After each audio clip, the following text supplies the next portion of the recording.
నమస్తే. నేను మీ కుప్ప పద్మిని. ఇన్నాళ్ళు మీ సపోర్ట్‌ని నాకందిస్తూ, మీ ప్రేమని నాకందిస్తున్న ప్రతి ఒక్కరికి కృతజ్ఞతలు. ఇప్పుడు చూడబోతున్న ఈ వీడియో కూడా ఖచ్చితంగా మీకు ఉపయోగపడుతుంది. లైక్, షేర్ అండ్ సబ్స్క్రైబ్ చేసి మీ ఇష్టాన్ని, అలాగే మీ సపోర్ట్‌ని నాకందించండి. అలాగే ఈ వీడియో పట్ల మీ అభిప్రాయాన్ని కామెంట్ సెక్షన్‌లో కామెంట్ చేసి నాకు తెలియజేయండి. నమస్తే. సూర్యోస్మి. నేను మీ విక్రమాదిత్య. ఆరోగ్యమే మహాభాగ్యం, ఆరోగ్యం భాస్కరాధీనం. ఆదివారం మద్యం మాంసం మైదనం వద్దు, ఆరోగ్యం ఐశ్వర్యం వద్దు. మీరు ఆచరించండి, 10 మందిని ఆచరింపచేయండి. ఆచరించండి, ఆరోగ్యవంతులుగా ఉండండి. ఆచరించండి, ఐశ్వర్యవంతులు కండి. ఆచరించండి, ఆనందంగా జీవించండి. సూర్యోస్మి. సార్ కొన్ని వీడియోస్ డెఫినిట్‌గా ఇబ్బంది పెడతాయి. కలిచివేస్తాయి. అది వీళ్ళు, వాళ్ళు అని కాదు. అవతల వ్యక్తి ఇబ్బంది పడుతున్నాడు అనేది హృదయాన్ని తాకింది అనంటే డెఫినిట్‌గా ఆ దుష్చర్యకు పాల్పడిన వాళ్ళ మీద ఎంత నీచాతి నీచమైన బిహేవియర్ ఉంటే ఒకళ్ళ హృదయాన్ని తాకుతుంది. అంతే కదా! కళ్ళు చెమర్చాయి అనంటే ఖచ్చితంగా అది నీచాతి నీచమైనటువంటి విషయంగా ఖచ్చితంగా కన్సిడర్ చేయొచ్చు. పురజనుల హితాన్ని కోరుకునేవాడే పురోహితుడు. ఒక పురోహితులు వచ్చి ఇంటికొచ్చి మన క్రతువులు నిర్వహిస్తున్నారు అనంటే బ్రహ్మస్థానం వారికిచ్చాము అనంటే అగ్రగణ్యుడు. అందులో ఇంకెటువంటి సందేహం లేదు. ఎంత మనం బ్రహ్మకి ఎంత వాల్యూ ఇవ్వాలి? మన తలరాతను రాస్తాడు. అలాగే పురోహితులు కూడా అంతే. మరి ఇది ఆకతాయిలు ఎలా ఇట్లాంటి దరిద్రమైనటువంటి పనులు చేస్తారో, ఒక పురోహితులు ఎక్కడ ఊర్లో వాళ్ళెవరో మరి ఎవరో తెలీదు గానీ పెళ్లి చేయించటానికని వెళ్తే ఆయనని ఆట పట్టించినటువంటి విధానం చాలా మనసుకి బాధ కలిగించింది. ఆయనని ఎవరు ఆయన పాపం ఆయనని డిఫెండ్ చేయడానికి కానీ, అక్కడ ఉన్నటువంటి పెద్దవాళ్ళు కూడా నీచాతి నీచంగా నవ్వుతున్నారు. దీన్ని ఎట్లా చూడొచ్చు? ఎట్లుండాలి? అలాగే ఇది ఏదో ఆకతాయిలు ఏదో చేశారని అనుకోవద్దు. మామూలుగా మన ఇళ్ళల్లో మామూలుగా చూస్తే కూడా ఒక బ్రహ్మస్థానంలో కూర్చున్న వ్యక్తికి రకరకాల కరెక్షన్స్ చెప్తూ ఉంటారు. ఏమండి ఇది ఇలా చేయండి, అది అలా చేయండి, మీకేమొచ్చు అని ఇట్లా మాట్లాడటము. ఎక్కడి నుంచి వస్తుంది అనుగ్రహం రమ్మంటే? పూజలు చేసేసామండి, ఎక్కడి నుంచి వస్తుంది? ఇలాంటివన్నీ దిక్కుమాలిన పనులు చేస్తుంటే. దీని గురించి ఒక్కసారి మీరు మాట్లాడాలి సార్. అదే చూసానమ్మా, నేను కూడా చూసాను. చాలా బాధ అనిపించింది. అంటే మనం చేస్తున్నటువంటి పనులు, కర్మలు ఏవైతే ఉన్నాయో, మన జీవితాల్ని అభ్యున్నతి అనుకుని పతనం వైపు వెళ్ళిపోతున్నాం. ఖచ్చితంగా. ఇప్పుడు చూడండి, మొన్న దుబాయ్‌లో వచ్చినటువంటి ఫ్లడ్స్. ప్రకృతి వైపరీత్యం హ్మ్. ఏంటి అంటే, చాలా వాళ్ళు చాలా డెవలప్ అయ్యారు. ఆర్థికంగా బాగున్నారు. సంపన్న దేశం. కానీ ప్రకృతి ముందు లక్షలు, కోట్లు పెట్టి విలువైన కార్లు నీటి మీద తేలి ఆడుతూ కొట్టుకుపోయాయి. అవును. అంటే వినాశకాలే విపరీత బుద్ధి. మనం చేస్తున్నటువంటి మన బుద్ధులు, మన పనులు మన వినాశనానికి నాంది వచనాలు పలుకుతున్నాయి. అంటే ప్రతీదీ రీల్స్‌లోనూ, లేకపోతే వ్యూస్ కోసం, లేకపోతే కామెంట్‌ల కోసం వెకిలి చేష్టలు, వెకిలి పనులు. యాహ్! ఇవి చేసుకోవడానికి ఇంకెవరు దొరకలేదా? అంటే పెళ్లి అంటేనే అందరికీ ఆకతాయితనం అయిపోయింది. పెళ్లి అవును. మాక్సిమం ఇలాంటివన్నీ కూడా అంటే ఇప్పుడు ఒక అవసరం, పౌరోహిత్యం యొక్క అవసరం ఎక్కడుంది అంటే, వాళ్ళు వేదం ద్వారా నేర్చుకున్నటువంటి అంటే ఒక స్త్రీ పురుషులనిద్దరిని మమేకం చేసేటువంటి అదేమి చిన్న ఇష్యూ గాదు. ఒక జీవికి జన్మనివ్వడానికి ఒక స్త్రీ పురుషులిద్దరూ మమేకమైనటువంటి అద్భుతమైనటువంటి ముహూర్త బలం కలిగినటువంటి సందర్భం.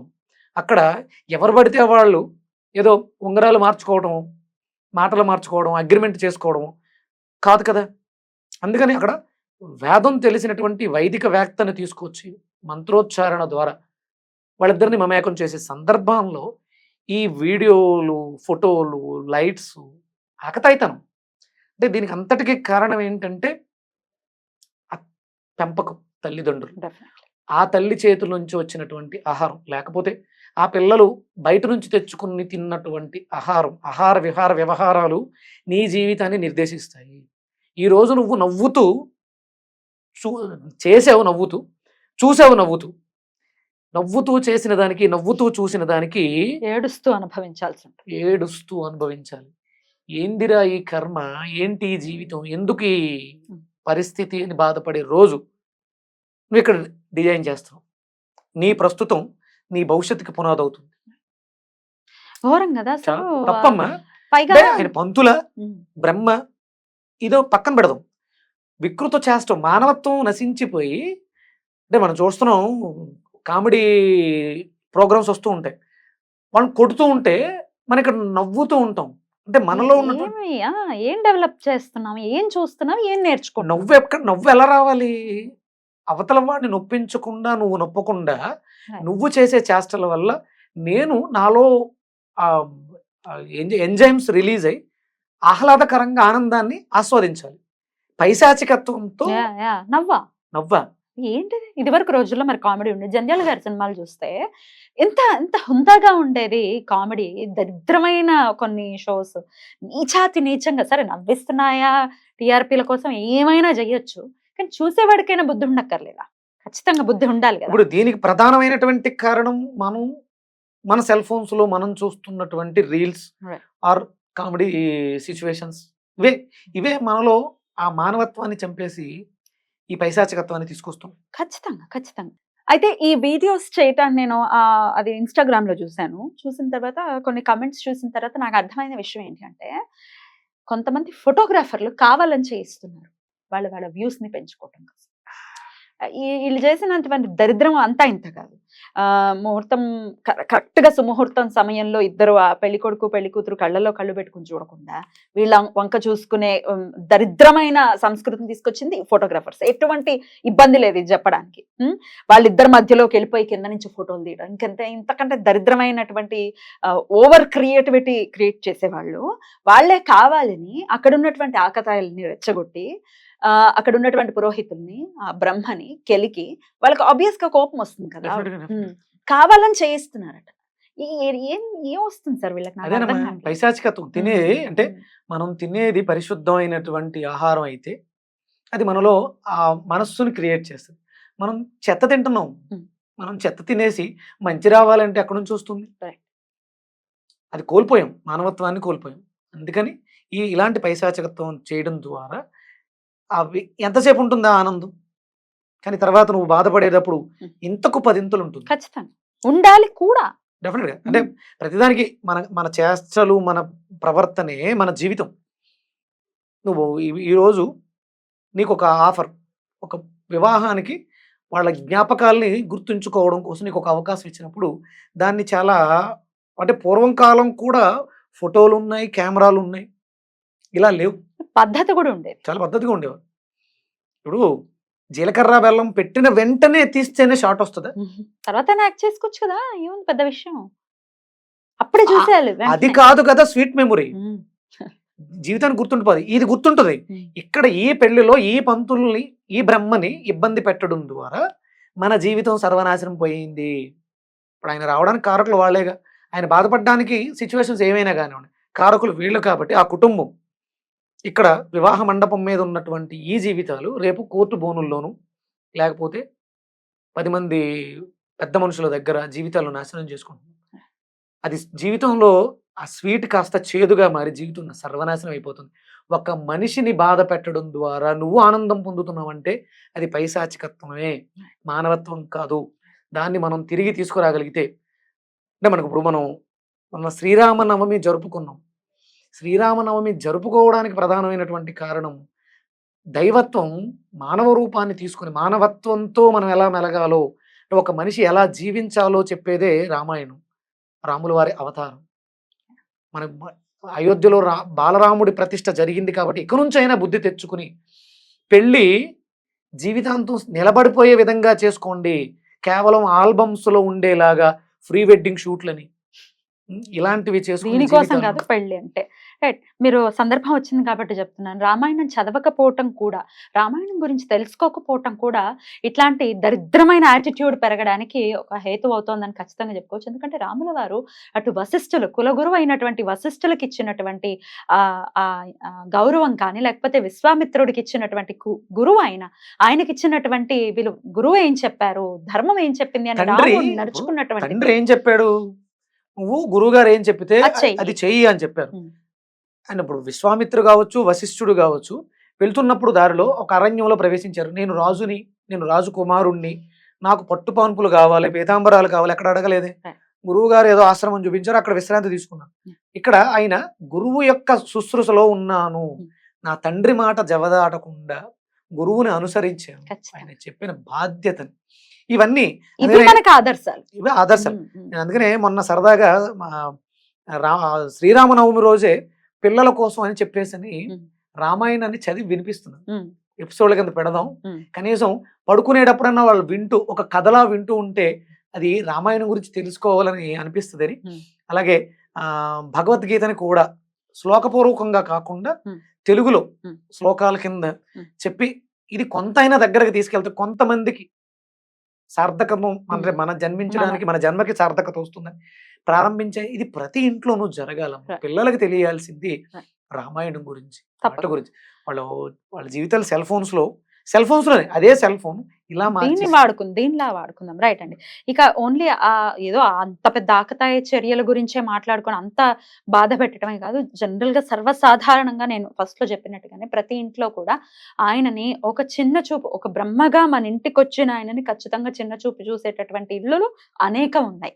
మన ఇంటికొచ్చారు అనంటే వారికి కరెక్షన్స్ చెప్పటం, వారు ఏది చెప్తే అది జేయించుకోవటం కాదు, వారికే కరెక్షన్స్ చెప్పటం. లేకపోతే ఏదైనా రుసుము ఇవ్వకుండా ఎందుకు ఉండాలి? వారి కష్టానికి ఇవ్వాలి గదా! ఇచ్చే దాంట్లో ఏడవటం, వీళ్ళు ఇంత డిమాండ్ చేస్తున్నారు అనటం. ఇక రకరకాలు. ఇప్పుడు మరి అదే డెకరేషన్ వాడికి ఇవ్వకుండా ఉంటున్నావా నువ్వు డబ్బులు? ప్రీ ప్రీ వెడ్డింగ్‌కి నువ్వు చేసేటటువంటి దరిద్రమైన ఖర్చు కంటే ఎక్కువైందా వీరికిచ్చేటటువంటి డబ్బులు? క్యాటరింగ్‌లో అన్ని రకాలు అవసరమా ఫుడ్‌కి?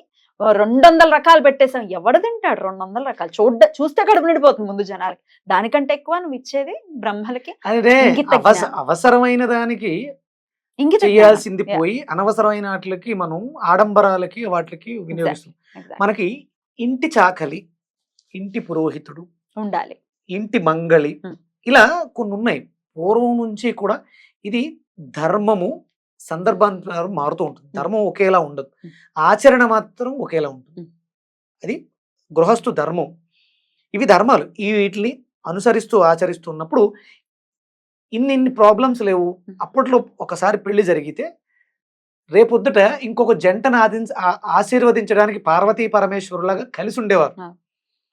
ఇప్పుడు రేపొద్దుట వచ్చే జనరేషన్‌కి ఒక ముత్తైదు, ఒక ఫ్యామిలీ, ఒక భార్యాభర్త, పెద్దవాళ్ళు ఎవరుంటున్నారమ్మా? ఒంటరి జీవితాలు ఉండిపోతున్నాయి. అట్లా అవ్వకూడదు. అలా అవ్వకూడదంటే ఇట్లాంటి తప్పులు చేయకూడదు. కంపల్సరీ హ్మ్. మన సంపాదనలో హ్మ్. మన మీద ఆధారపడి బ్రతుకుతున్నటువంటి కొన్ని కుటుంబాలని పోషించడం కోసం మనం ధర్మాన్ని ఆచరించాలి. రైట్. దాంట్లో ఇంటి చాకలి, ఇంటి పురోహితుడు, ఇంటి మంగళి, ఇలా ఎవరైతే చెప్పులు కుట్టేవాళ్ళు వీళ్ళందరూ కూడా పూర్వం ఉండేవారు. మా అయ్యగారు, మా రెడ్డి గారు, మా మా కాపు మమ్మల్ని పోషిస్తాడు. పండగొస్తే అంటే పండగకి పిండి వంటలు ఒక ఇంటికి ఎన్ని అవసరం? కానీ ఎక్కువ చేసేవారు. ఎందుకంటే మన మీద ఆధారపడి మనతో పాటు బ్రతుకు జీవనాన్ని సాగించే వాళ్ళు ఇంతమంది ఉన్నారు. ఇప్పుడు అవన్నీ లేవు. పెళ్లి అనగానే, ఎంగేజ్మెంట్ అనగానే ఫస్ట్ గుర్తొచ్చేది కళ్యాణ మండపం, ఫ్లవర్ డెకరేషన్, కెమెరా. కెమెరా. పురోహితుడు పురోహితులే గాని, ఎవరు సాకలి చేస్తారు? గాని, ఆ! సాకలి చేయ చలువ అంటారు. అవును. కడుపు చలవ అంటారు. వాళ్ళ ఆశీర్వాదాలు ఉంటే మన జీవితాలు బాగుంటాయి. తప్పకుండా. ఆ మంగళసూత్రాలు తేవడం కోసం కంసాలులు వాళ్ళ ఇంటికెళ్ళి వాళ్ళ వాళ్ళ ముత్తైదులు ఆ కుటుంబం చేతి మీదుగా వాళ్ళకి బట్టలు పెట్టి వాళ్ళ దగ్గర అవి తీసుకురావడం. ఇది ప్రతిదీ సశాస్త్రీయంగా జరిగేది. ఇప్పుడు ఇక్కడ ఏం జరుగుతుంది అంటే ఇవేమీ స్టాండర్డ్‌గా నిలబడక్కర్లా. ఇవాళ పెళ్ళయింది. ఒక వారం 10 రోజుల తర్వాత విడిపోయినా ఏం పర్వాలేదు అని చేస్తున్నారు. ఆడంబరంగా గొప్పగా చేసాం. వాళ్ళు ఎంతకాలం కలిసి ఉంటారో ఎవరికి తెలుసు. దీనిలో మార్పు వస్తే తప్ప జీవితాలు మారవు. జీవితాలు బాగుండవు అసలు. ఎవరో హ్యాపీగా లేరు. రైట్. ఆ పురోహితులు వారి పేరేంటో తెలీదు గానీ, మీకు జరిగినటువంటి అవమానానికి డెఫినిట్‌గా మేము చింతిస్తున్నామండి. మీలాగే ఎవ్వరికీ ఇలాంటి అవమానాలు జరగకూడదని ఆ ఈశ్వరుడిని కోరుకుంటున్నాము. We are very sorry for that. Anyways. తల్లిదండ్రులు దృష్టి పెట్టుకుని పిల్లల్ని సన్మార్గంలో పెంచి ఎవరిని ఎక్కడ ఎలా గౌరవించాలో, నువ్వు అవతల వాడికి గౌరవాన్ని చెడగొడుతున్నావు. ఆ గౌరవం రేపొద్దున నీకు కూడా ఇవ్వట్లా. అంతే. రాదు కూడా. Give and take. నువ్వు అది నేర్పిస్తే ఏదైతే నేర్పిస్తావో అదే నీ జీవితానికి యమపాసం అవుతుంది. దయచేసి తల్లిదండ్రులు పిల్లల్ని పెంచాల్సిన విధి విధానాల్ని నేర్చుకోవాలి. మనకి చాగంటి కోటేశ్వరరావు గారు, శ్యామవేద షణ్ముఖ వీళ్ళు చెప్తున్నారు పెద్దలు. మడిపతి పద్మాకర్రావు గారు వాళ్ళ ప్రవచనాలు వినండి, వాళ్ళకి వినిపించండి. నాకు మొన్న ఒక ఆయన తీసుకొచ్చారు కుర్రోడిని. ఆయన వింటూ వాళ్ళ అబ్బాయికి చూపించారండి. మనం ఏదో క్లెన్జింగ్ వీడియో చేసాం. స్ట్రెస్‌లో ఉంటే, వర్క్ ప్రెషర్‌లో ఉంటే ఆ తండ్రి మన వీడియో చూపిస్తే ఆయన చూసి ఇన్స్పైర్ అయ్యాడు ఆయన. అంటే వాళ్ళకు కూడా ఉంటుంది.